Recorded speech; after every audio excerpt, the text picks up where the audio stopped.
राधा रानी के चमत्कार की सच्ची घटना। कार्तिक मास चल रहा है। बहुत दिनों से बरसाना जाने की तीव्र इच्छा थी। इस बार मौका मिला। पहले वृंदावन घूमे, फिर बरसाना पहुंचे। 8 बजे राधा रानी के महल पहुंचे।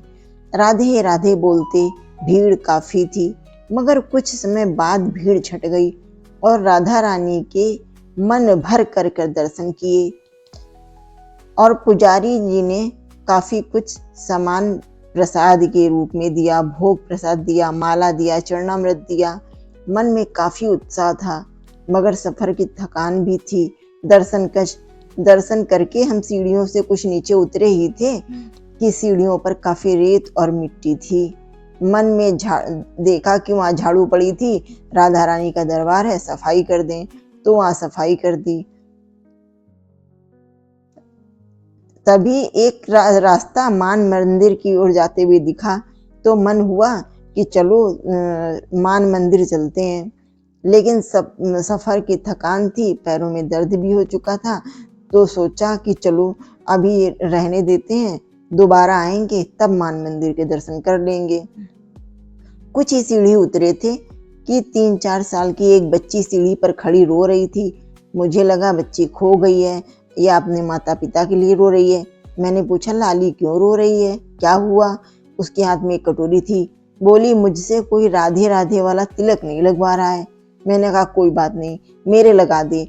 मैंने मंदिर जाते हुए तिलक लगवा लिया था, लेकिन फिर भी तेरी इच्छा के लिए मैं फिर से लगवा लेती हूँ, तो मेरे तिलक लगा दे। उसने मेरे तिलक लगा दिया। फिर बच्ची ने कहा, मुझे रुपए दो। मैंने 10 रुपए का नोट निकाला और उसे दिया। उसने कहा, 10 नहीं लेना है, मुझे तो पूरा 50 रुपए लेना है। तो मैंने अचंभित होकर कहा, सिर्फ मेरे तिलक के 50 रुपए?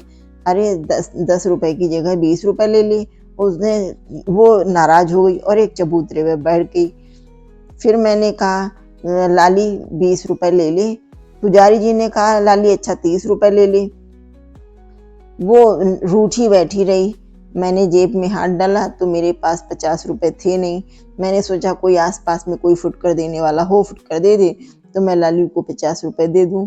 लेकिन कोई ऐसा मिला नहीं राहगीर जो मुझे फुटकर दे देगा। तो मैंने उसे फिर समझाया कि लाली 30 रुपए ले ले। इस बार उसने मेरी बात को मान लिया और 30 रुपए ले लिए, रख लिए। बस उसके बाद हम अपने रास्ते चल दिए। पुजारी जी ने आवाज दिया, अरे भैया। पलट कर देखा तो लाली कहीं गायब हो चुकी थी। बड़ा आश्चर्य लगा, अभी तो यहीं थी, अभी कहाँ गायब हो गई? तो पुजारी जी ने कहा कि कैसा लगा आपको मान मंदिर में? तो मैंने आश्चर्यचकित होकर पूछा, मान मंदिर? तो वो बोले, भूल गए सीढ़ी वाली घटना?